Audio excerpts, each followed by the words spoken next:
Tranquilli è il caso di dire, considerato che i migranti, visti aggirarsi per l'Agrigentino fino ad arrivare nel capoluogo, erano stati sottoposti al tampone Covid-19, risultato negativo.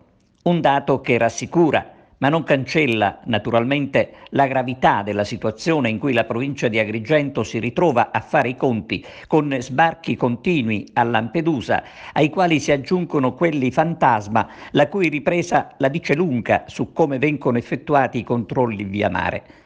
La gente, giustamente preoccupata, si chiede com'è possibile che un barcone pieno di migranti arrivi fino alla costa, da dove ci si può dileguare senza problemi, con le forze dell'ordine chiamate poi a dare la caccia all'uomo, così come è successo anche ieri.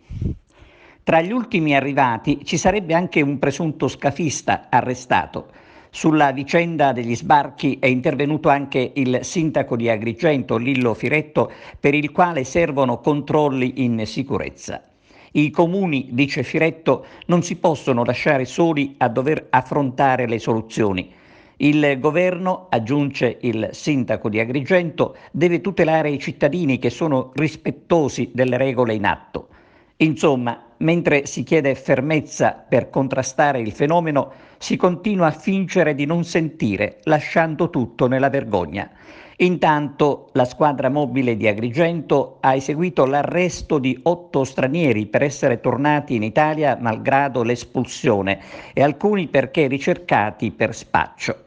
Tutti erano sbarcati a Torre Salsa. Il lavoro investigativo è coordinato dalla Procura della Repubblica di Agrigento.